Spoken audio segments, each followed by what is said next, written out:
ॐ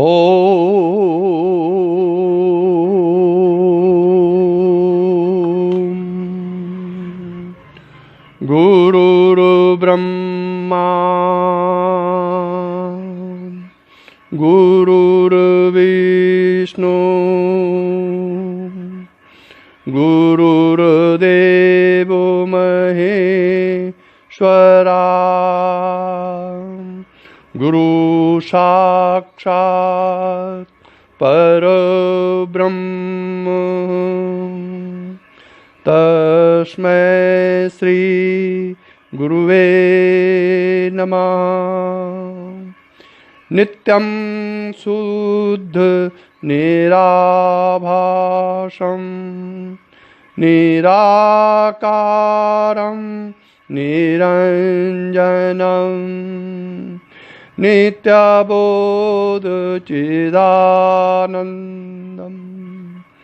गुरुर्ब्रह्म नमाम्यहम्। यस्य पाद प्रभाध्यस्तं प्रपञ्चो भाति भासुराय तमहं सद्गुरु वन्दे पूर्णानन्द चिदात्मकम्।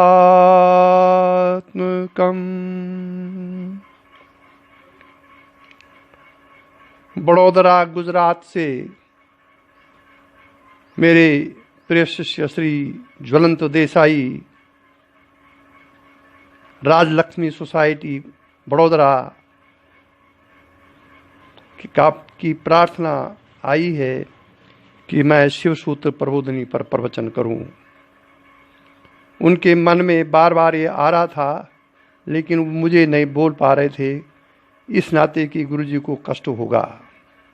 लेकिन अंतर गुरु की प्रभुता के कारण फिर उन्होंने इसको बैखरी वाणी में परिवर्तित किया और अपनी प्रार्थना भेजी। शिव सूत्र प्रबोधिनी एक तांत्रिक ग्रंथ है, दिव्य तंत्र का ग्रंथ है, जो कि श्री कश्मीर के एक बहुत बड़े विद्वान श्री अभिनव गुप्त इसके रचिता हैं। शक्तिपात विद्या सर्वप्रथम कश्मीर से ही प्रारंभ हुई। इस युग में वहाँ सर्वप्रथम एक लल्लेश्वरी देवी हुई हैं, जिन्होंने ये शक्तिपात विद्या का शुरुआत की है कश्मीर में। और कई शक्तिपीठों में यही यही जो आरती हमारी है, जय दक्षिणामूर्ति वाली आरती वहाँ गाई जाती है, जो कि मेरे गुरुदेव श्री देवेंद्र विज्ञानी द्वारा रचित थी। वो मैंने वहाँ का एक मेरा शिष्य था और उसने कहा, गुरुजी ये तो शक्तिपीठ कश्मीर में जितने भी शक्तिपीठ हैं, उन शक्तिपीठों में ये प्रार्थना जय दक्षिणामूर्ति वाले गाई जाती है, जहाँ से शक्तिपात विद्या प्रारंभ हुई थी। वहाँ कश्मीर में एक मंदिर है शक्ति माता का, वहाँ यही जय दक्षिणामूर्ति वाली आरती गाई जाती है। तो इसलिए शक्तिपात के साधकों के लिए 3 ग्रंथ बहुत आवश्यक हैं। एक तो है शिव सूत्र प्रबोधिनी, दूसरा है प्रतिविज्ञा हृदयम, और तीसरा है शंकराचार्य रचित योग तारावली। इन तीनों में शक्तिपात के साधन से मिलता जुलता अच्छी प्रकार से मिलते जुलते साधन हैं। तो शक्तिपात दीक्षित वालों को इन 3 ग्रंथों का अध्ययन जरूर करना चाहिए। अध्ययन ही नहीं बल्कि मनन करना चाहिए, और मनन ही नहीं बल्कि निधिध्यासन करना चाहिए। अब शक्तिपात के बारे में थोड़ा बहुत बताया जाता है। शक्तिपात, शक्ति का पात किस में होता है? पात माने गिरना, शक्ति का शिष्य में गिरना। शक्ति का जो शक्ति सर्वव्यापिनी है, वो सर्वव्यापिनी गिरना क्यों शब्द आया यहाँ पर, पात शब्द क्यों आया? क्योंकि वो सर्वव्यापिनी शक्ति किसी एक शरीर विशेष में जाती है, इसलिए उसको बोलते हैं पात। तो शक्तिपात माने गुरु अपनी शक्ति सामर्थ्य से अपनी चित्त की शक्ति को शिष्य की चित्त की शक्ति में गिरा देता है और इस शक्ति गिरने से मोक्ष हेतु कुछ नाना प्रकार की क्रियाएं, नाना प्रकार के आवेश, नाना प्रकार के अलौकिक दृश्य, नाना प्रकार के अलौकिक अनुभव होते देखे जाते हैं और उसके बाद मोक्ष का मार्ग प्रशस्त होता है। ये शक्तिपात का विधान है। आजकल तो लोग शक्तिपात दीक्षा को मंत्र दीक्षा से मिलाने लग गए हैं। मेरे विचार से ये ज़्यादा ठीक नहीं है, क्योंकि मंत्र दीक्षा तो आणवी दीक्षा के अंतर्गत आती है और शक्तिपात दीक्षा शाक्ति दीक्षा के अंतर्गत आती है। लेकिन आजकल ऐसे ही है, मिश्रण चल रहा है अधिकतर, हर चीज़ में मिश्रण है। दाल में मिश्रण है तो चावल में मिश्रण है, सब्जी में मिश्रण है, आटे में मिश्रण है, जूस में मिश्रण है, हर चीज़ में मिश्रण है। तो शक्तिपात में भी मिश्रण आ गया तो कोई खास बात नहीं है। अदरवाइज शक्तिपात एक ऐसी चीज़ है जो कि आमूल चूल परिवर्तन ले आता है यदि शक्ति दीक्षा ठीक हो गई है तो, क्योंकि इसका गुरु और शिष्य दोनों का एक समधर्मीपना होना चाहिए, तब ये शक्तिपात होता है। तो शिव सूत्र प्रबोधनी पर प्रवचन किया जा रहा है। ये शिव सूत्र प्रबोधनी शैव दर्शन का बहुत छोटा सा परंतु अत्यंत उपयोगी शास्त्र है। अगर आपने इसके एक एक सूत्र पर निधि ध्यान किया या मनन किया तो ये बड़ा उपयोगी है शक्तिपात की क्रियाओं के लिए। और इसका मुख्य उद्देश्य यह है कि इसमें जीव भाव के विनाश और शिवत्व की उपलब्धि के 3 उपाय या साधन बताए गए हैं। जीव भाव के विनाश और शिवत्व की उपलब्धि के लिए 3 उपाय या साधन बताए गए हैं। उसमें पहला उपाय है संभवोपाय, उपाय। इसका मतलब हुआ संभवी दीक्षा, संभवोपाय मतलब संभवी दीक्षा से जो फल प्राप्त होता है उसको कहते हैं संभवोपाय। नंबर 2 है शाक्तोपाय, शक्तिपात दीक्षा से जो फल प्राप्त होता है उसको कहते हैं शाक्तोपाय। और नंबर 3 है आणवोपाय, मंत्र दीक्षा इत्यादि। ये 3 प्रकार की दीक्षाएं शास्त्रों में प्रचलित हैं, संभवी दीक्षा, शक्तिपात दीक्षा और आणवी दीक्षा। तो अगर आप शक्तिपात और आणवी दीक्षा को मिला देंगे तो क्या होगा? वो या तो केवल मंत्र दीक्षा ही दीजिए, मंत्र दीक्षा को मंत्र पढ़ते पढ़ते शक्ति का जागरण हो सकता है, मंत्र पढ़ते पढ़ते, वो भी एक मार्ग है। लेकिन वो मंत्र पढ़ते पढ़ते मंत्र जब चेतन होगा तब शक्ति का जागरण होगा। और मंत्र चेतन होने में कितना समय लगता है ये डिपेंड करता है साधक की पृष्ठभूमि पर। इसलिए शक्तिपात दीक्षा अलग है, उसमें मंत्र मत मिलाइए, या तो मंत्र दीजिए या फिर शक्तिपात दीक्षा दीजिए, क्योंकि मंत्र तो मन को बांधते हैं ना, वो मुक्त कहां करते हैं।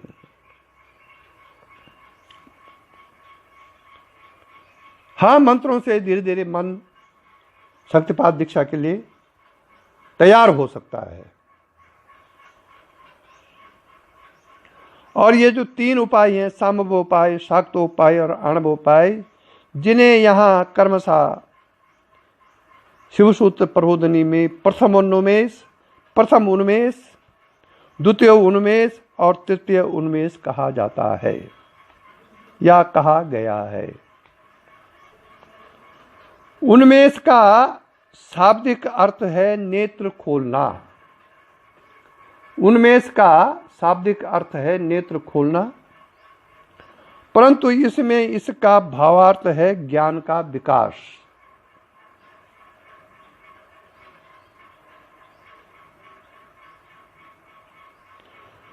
प्रत्याभिज्ञा हृदय में बताया गया है कि चिति शक्ति मीन्स डिवाइन पावर, परमात्मा की शक्ति जो है उसको कहते हैं चिति शक्ति अणु और विभु के रूप में फैलने और सिकुड़ने की धर्म वाली है, और उसके अणु और विभु होने से तदनुसार ज्ञान भी संकुचित या विकसित होता है। जिस प्रकार से यदि आपकी चिति शक्ति पूर्ण विकसित है तो ज्ञान भी पूर्ण रूप से होगा। यदि आपकी चिति शक्ति सीमित है, संकुचित है, तो ज्ञान में भी संकुचन आ जाएगा।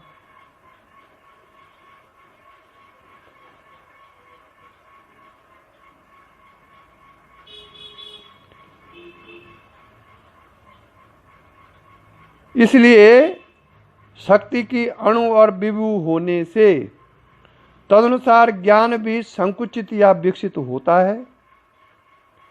चिति का संकुचित रूप चित्त है, चिति का संकुचित रूप चित्त है।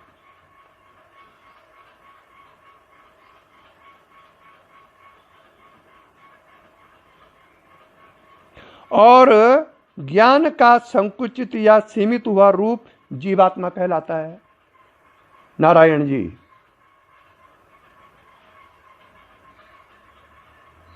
जैसे तत्व के ज्ञान से अंतर्मुखी हुआ चित्त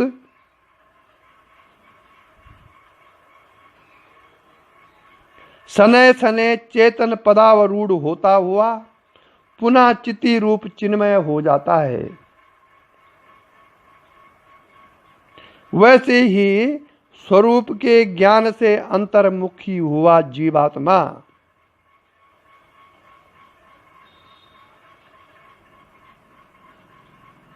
कर्मशः ज्ञान के उत्तरोत्तर भूमिकाओं पर चढ़ता हुआ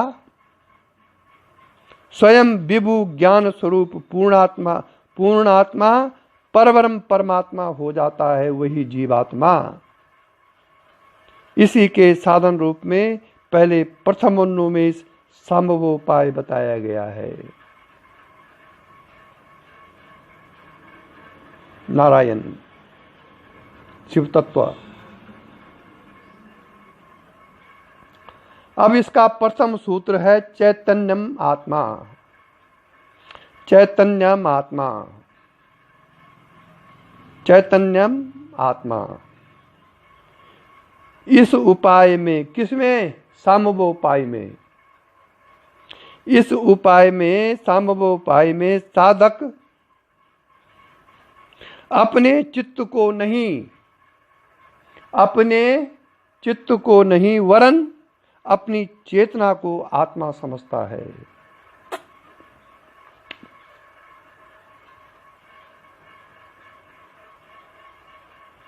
प्राय तो साधक चित्त के पार जाते ही नहीं है। चित्त के अनुसार वो क्रिया कर रहे हैं, चित्त के अनुसार वो ज्ञान कर रहे हैं, चित्त के अनुसार वो प्रकट हो रहे हैं, चित्त के अनुसार वो छुप रहे हैं। आंतरिक रूप में कह रहा हूं मैं। जो उनका चित्त बोल रहा है उसी अनुसार वर्तन कर रहे हैं वो। लेकिन संभवोपाय का जो साधक है उसकी दृष्टि चित्त के पार चेतन आत्मा में होती है और उस चेतन तत्व को ही वो आत्मा समझता है। आत्मा तो केवल ज्ञ स्वरूप है। जब इस ज्ञ में अहम विमर्श अर्थात अहम का ज्ञान या समझ का उन्मेष होता है, तब इसके साथ ही इदम विमर्श अर्थात इदम यह दृश्य का ज्ञान भी उदय होता है। इसको बोलते हैं अहम विमर्श साधना। पहले अहम, देखिए, अब पहले आपके अंदर अहम उत्पन्न होगा। अहम आत्मा का ही स्फुरण है। जैसे शांत समुद्र में अचानक लहर उत्पन्न हो जाए, ऐसे उस शांत आत्मा में, परमात्मा में, शांत सागर रूपी आत्मा में एक लहर रूपी अहम उत्पन्न होता है। और उस अहम के साथ ही इदम या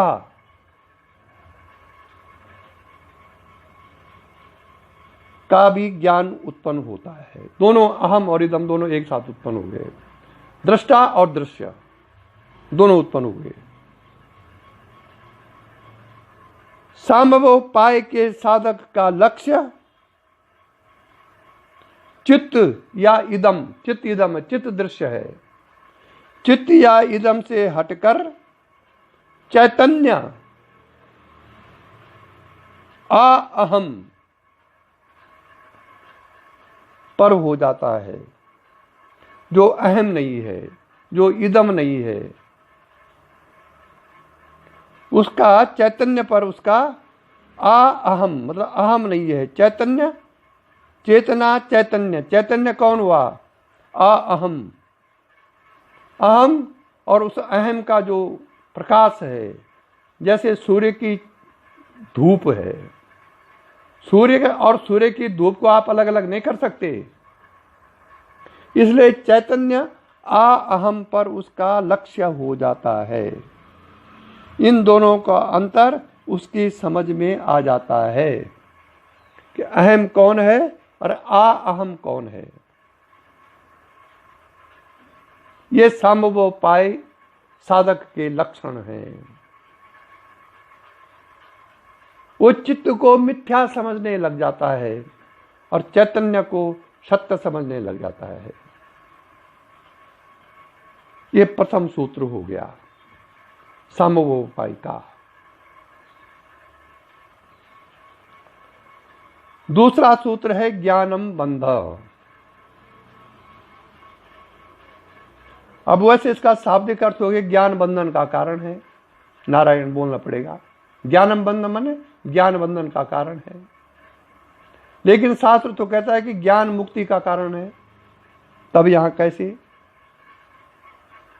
इसलिए शास्त्र की जो वास्तविक अर्थ है वो ऋतंबरा प्रज्ञा के उदय होने पर ही समझ में आता है। साधारण साधक अगर इसको पढ़ेगा ज्ञानम बंधा तो समझेगा कि ज्ञान बंधन का कारण है, लेकिन कौन ज्ञान? अगर वो विश्लेषण इसका करे, इस पर विचार करे कि शास्त्रकार ने ऐसा कैसे लिखा, तो यह ज्ञान का अर्थ आत्मज्ञान नहीं है।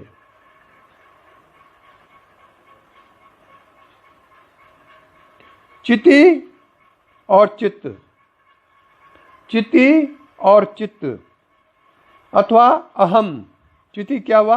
अहम, और इदम की एकता, अहम और इदम की एकता अथवा वृत्ति ज्ञान को ही यहाँ जीव का बंधन बताया गया है। वृत्ति ज्ञान क्या है? आप मन में लट रहे हैं कि अहम ब्रह्मास्मि, अहम ब्रह्मास्मि। ये जो वृत्ति ज्ञान है आप रटे रहे हैं, मुंह से बोल रहे हैं, ये बंधन का कारण है। इसलिए मंत्र को बंधन का कारण माना गया है शक्तिपात में।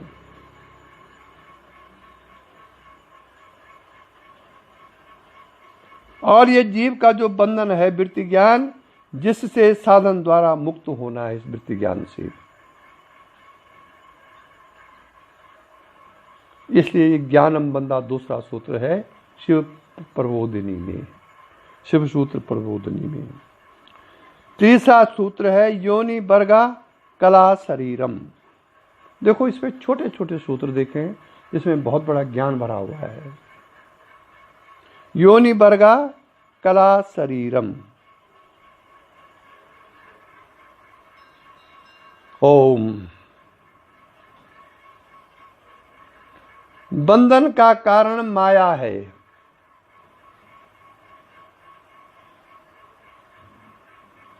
जिसके 5 कंचुक, कंचुक माने खोल या आवरण,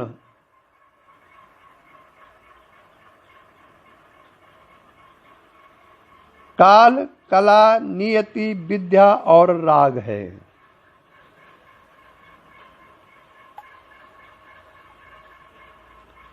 इन्हीं को योग दर्शन में 5 क्लेश अविद्या, अस्मिता, राग, द्वेष और अभिनिवेश के रूप में बताया गया है योग दर्शन में।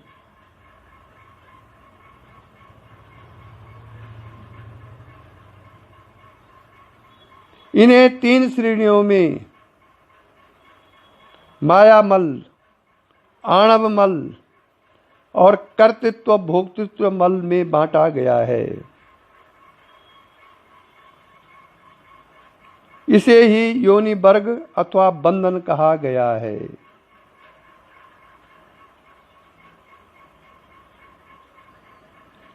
पांच कलाएं शांतातीता, शांता, विद्या और प्रतिष्ठा तथा निवृत्ति, ये इनके शरीर अथवा अधिष्ठान या आधार हैं जिनसे ज्ञानोन्मेष होता है।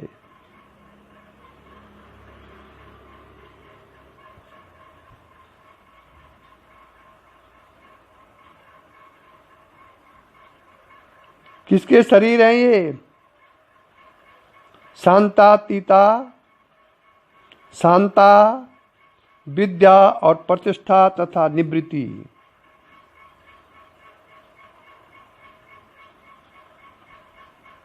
ये इनके शरीर अथवा अधिष्ठान या आधार है जिनसे ज्ञानोन्मेष होता है। ये 5 चीजें हैं। ज्ञान का उन्मेष इनसे ही होगा।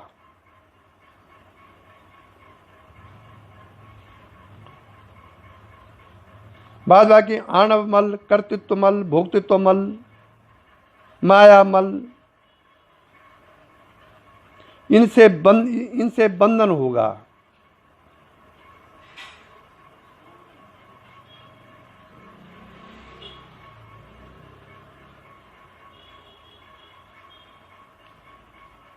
इसलिए यदि ज्ञान प्राप्त करना है तो ये मायामल, आणवमल और कर्तृत्व भोक्तृत्व मल से हटना पड़ेगा। हटेंगे कैसे आप?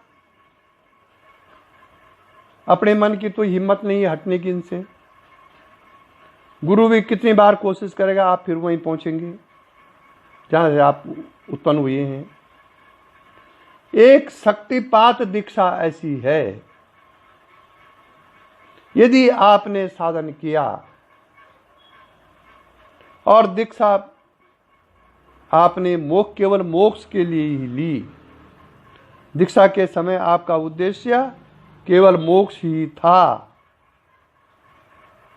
तो ये मायामल, आणवमल, कर्तृत्व भोक्तृत्व मल, वो शक्ति ऑटोमेटिकली आपको उसका अनुभव कराएगी।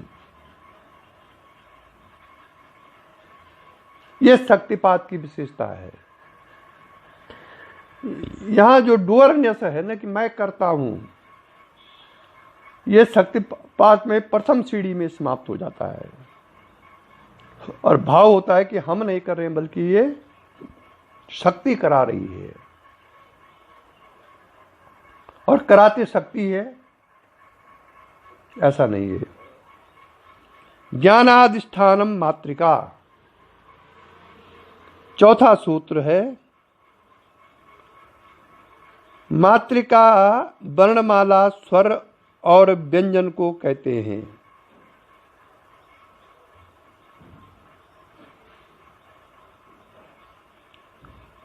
जिनके मिलने से शब्द और वाक्य, जिनके मिलने से शब्द और वाक्य, मंत्र आदि बनते हैं।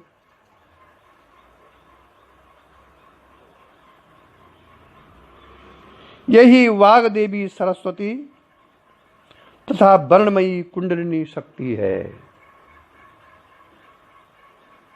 इसी से ज्ञान होता है, इसलिए इसे ज्ञान का अधिष्ठान बताया गया है। समस्त वांगमय मातृका से बना है जो ज्ञान देने वाला है। जितने भी ये वांगमय वाक्य हैं, वाणी से बोलने वाले जितने भी वाक्य हैं, इनसे हमको ज्ञान होता है। और ये स्वर और व्यंजन की मातृका वर्णमाला होती है, स्वर और व्यंजन से बनती है, और उन्हीं से फिर शब्द, वाक्य, मंत्र आदि बनते हैं। ये जब आपका कुंडलिनी देवी जागृत होती है तो उस समय भी ये ऐसे ऐसे वाक्य बोलती है, ऐसे ऐसा वर्ण बोलती है, ऐसे ऐसे शब्द बोलती है कि उससे आपको पता चलता है कि अब ये वर्णमयी कुंडलिनी का जागरण हो गया है। नारायण बोलना पड़ेगा। 5वां सूत्र है उद्यमो भैरवा।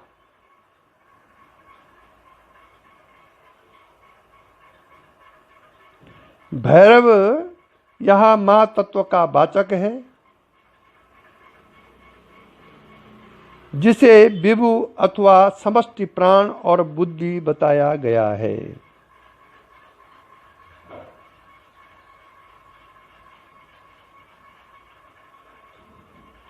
इस संभवोपाय का साधक, देखिए ध्यान दीजिए, बहुत इंपॉर्टेंट वाक्य है। This is very important sentence और सूत्र। उद्यमो भैरवा। भैरव यहां महातत्व का वाचक है। महातत्व जानते हैं आप?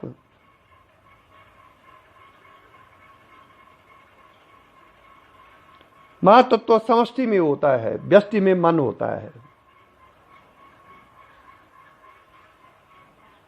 व्यष्टि मन, यही व्यष्टि मन, जब सब मन जब एक साथ मिल जाते हैं ब्रह्मांड में तो उसको बोलते हैं महातत्व, जहां से सृष्टि उत्पन्न होती है, समष्टि सृष्टि। व्यष्टि सृष्टि तो आपके अंदर उत्पन्न हो रही है हर क्षण। नारायण बोलना पड़ेगा। इसीलिए लोग ब्रह्मा पर आजकल कई उसमें यूट्यूब में चल रहा है कि हिंदुओं का भगवान जो है वो ब्रह्मा पर आरोप लगा रहे हैं लोग। ब्रह्मा का वास्तविक अर्थ लोग समझते नहीं है। वो तो प्रतीक है भाई, कोई शरीरधारी है ब्रह्मा कोई। लेकिन ये शास्त्रकार, ये विद्वान, ये तथाकथित आध्यात्मिक लोग इसको जवाब नहीं दे पाते हैं। इसका वास्तविक अर्थ मन कितना चंचलायमान होता है कि वो कुछ भी कर सकता है। इसलिए शास्त्रों में कहा गया ये सब प्रतीक है। ये ऋषि मुनियों ने, वेद व्यास जी ने जब ये समझा कि ऐसा समय आएगा जब लोग उपनिषदों के तत्वों को नहीं समझेंगे, तो उन्होंने पुराणों की रचना कर दी। वहां ब्रह्मा विष्णु महेश की रचना करके तत्व को ब्रह्मा विष्णु महेश के अनुसार समझाया गया, फिर जिससे कि हर किसी की बुद्धि में बात घुस जाए। लेकिन लोग आरोप आक्षेप लगा रहे हैं।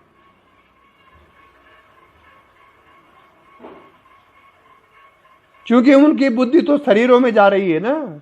वो समझ रहे हैं कि ब्रह्मा एक शरीर है और वो शरीर ऐसा कर्म कर रहा है। ब्रह्मा का कभी जन्म हुआ? मन का जन्म थोड़ी होता है। उसका कोई पूर्व जन्म नहीं है। मन का पूर्व जन्म तो शरीर का होता है। मन तो एक आत्मा का स्फुरण है जो कि संस्कारों के कारण विशुद्ध अशुद्ध हो जाता है, और वही मन फिर संसार में विचरण करता रहता है। ऐसे समष्टि मन है। जो हमारे शरीर के अंदर मन है, समष्टि में वही ब्रह्मा है। ये ज्ञान दृष्टि है जो कि बहुत कम लोगों को समझ में है। ब्रह्मा का काम क्या है? सृष्टि रचना करना। हमारा मन क्या सृष्टि रचना नहीं करता? हर क्षण सृष्टि रचना कर रहा है हमारा मन हमारे अंदर, लेकिन हमारा ध्यान नहीं उस तरफ।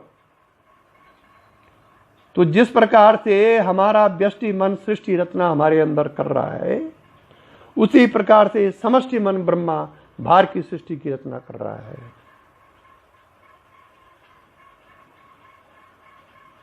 इसीलिए कहा गया कि गुरुर् ब्रह्मा गुरुर् विष्णु और गुरुर्देवो महेश्वरा, गुरु साक्षात परो ब्रह्म तस्मै श्री गुरुवे नमः। आध्यात्मिक गुरु जो है आपके अंदर आध्यात्मिक सृष्टि की रचना करता है, इसलिए उसको ब्रह्मा बोला गया है। गुरुर् ब्रह्मा गुरुर् विष्णु, और उस आध्यात्मिक सृष्टि की रचना करने के बाद जिन साधकों का नियमानुसार अपने गुरु पर डिवोशंस हैं, नियमानुसार गुरु की सेवा शुश्रूषा गुरु के अनुसार साधना कर रहे हैं, तो गुरु फिर विष्णु भी हो जाता है, संरक्षण करता है वो उस सृष्टि का जिस सृष्टि को उसने आपके अंदर उत्पन्न किया है। और गुरुदेवो महेश्वरा, और गुरु ही महेश्वर है। महेश्वर का काम क्या है? संहार करना। गुरु आपके अंदर जो कुसंस्कार हैं, कुप्रवृत्तियां हैं, उसका संहार भी करता है। और शर्त यह है कि आप अपने गुरु के प्रति अनन्य भाव से हो। संहार तभी तो करेगा वो।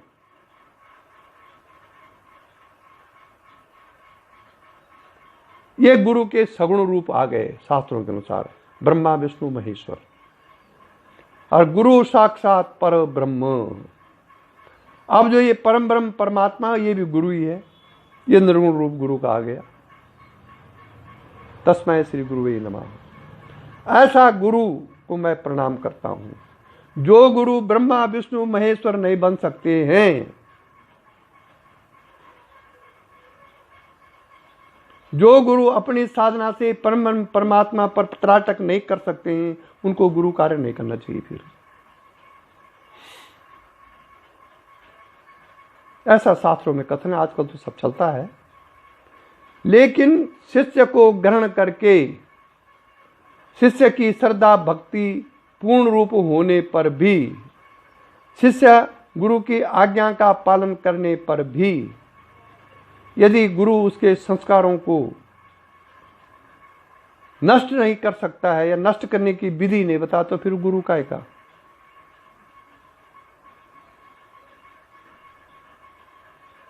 और संस्कारों को नष्ट कौन कर सकेगा? संभवोपाय वाला, जो संभव भाव शक्ति के आवेश से संभवोपाय में जा सकता हो, संभव भाव में जा सकता हो।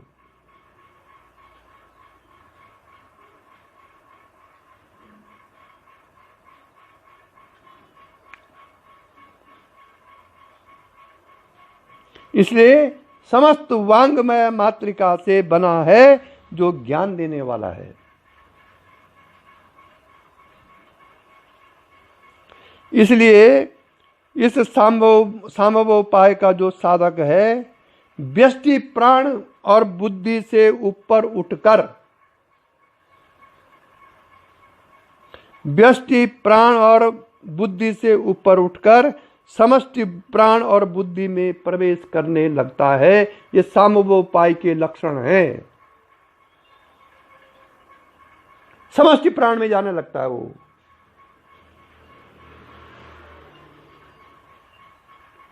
योग तारावली में इसका बहुत अच्छा वर्णन है।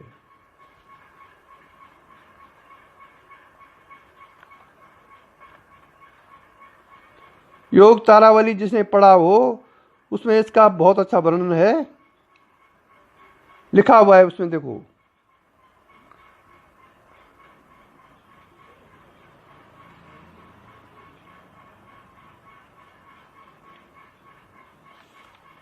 कब होगा ये?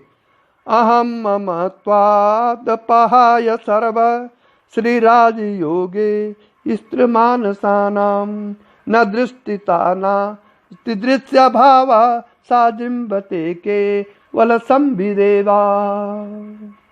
साजिम्बते केवल संविदेवा, उसको आत्मा के सिवाय कुछ नजर नहीं आता है।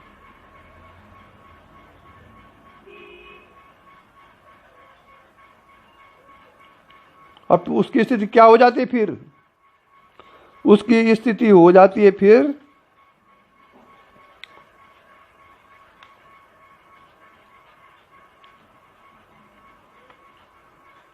प्रकाश माने परमात्म भानो नश्यंत विद्यातिमरे समस्ते। अहो बुधा निर्मल दृष्टियोपि किंचिन्न पश्यन्ति जगत समग्रम। वह संसार में जहां जहां देखता है, निर्मल दृष्टि के कारण उसको आत्मा के सिवाय अन्य कुछ नजर नहीं आता है। ये फल है जब आप समष्टि प्राण और बुद्धि में प्रवेश करेंगे।